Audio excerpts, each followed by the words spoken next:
Chong, good morning! Magandang umaga, magandang umaga. Abad, natamad ako kanina. Bumangon. Wala eh. Galing sa puyat. Tapos pagod pa ako kahapon, maghapon. Dami ginawa. Iinit ko talaga bumangon. Hindi pwedeng hindi tatakbo ngayon. Kaya ito, samahan niyo ulit ako. Tara, Chong, takbo. Let's go. Ito, Chong, oh. 1K na.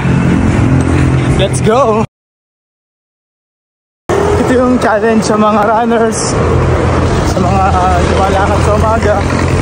Kahit yung may mga maagang responsibilidad, yung gumising ng maaga.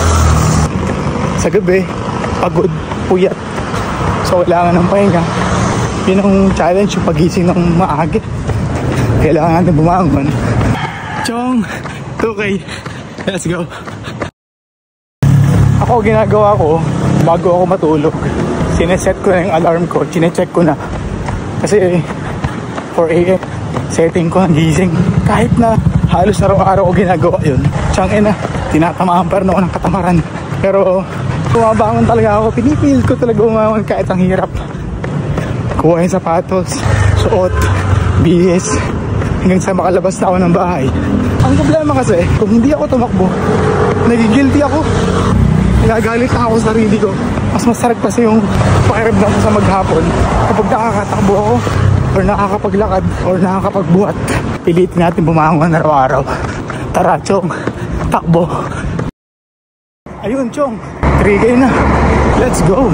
Dun sa mga kagaya natin na bago pa lang tumatakbo or nag-walking, bago pa lang nag-uumpisa, hindi naman ina-advise kung gusto mo tumakbo, takbo ka na lang all the way. Jog walk lang, konting takbo, lakad, alternate lang kasi nag-uumpisa pa lang, iwas injured ba. Chong, 4K na. Ang isa pa sa mga napakaraming challenges, pare, morning po, ay yung nakapag-umpisa na. Morning po, paano mo naman siya i-continue? Paano mo siya itutuloy? Sa experience ko, ang challenge dyan yung 1 to 3 days, 1 to 3 weeks, hanggang sa 1 to 3 months. Hindi na mabigat eh. 5K, let's go. Kapag nakabuelo ka na, nandun ka na, tatamaan ka ng bagot eh.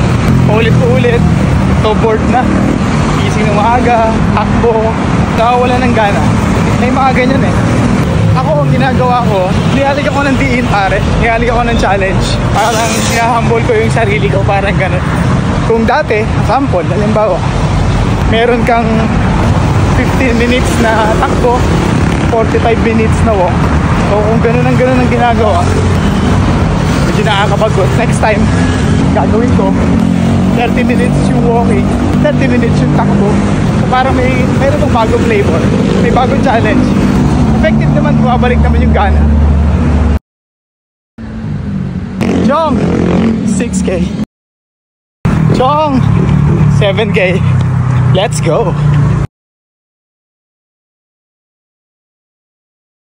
Kapag nalagpasan na natin yung mga challenges na yun, wala na, easy na lang.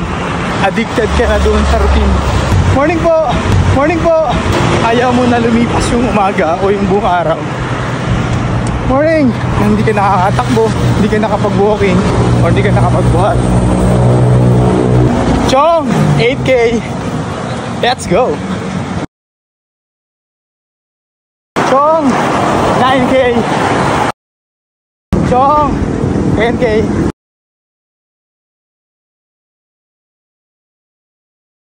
Chong! 11K! 11K! Good job, kid!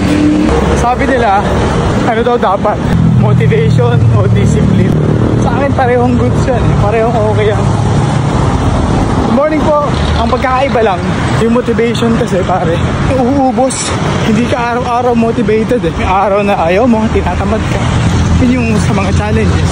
Pero kung may disiplina ka, kahit ayaw ng katawan mo, ayaw ng utak mo, babangon ka, tatakbo ka, maglalakad ka, magbubuhat ka.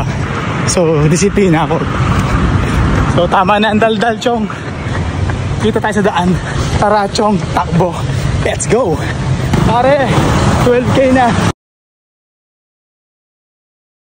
Chong, 13K. Baby, 14K na.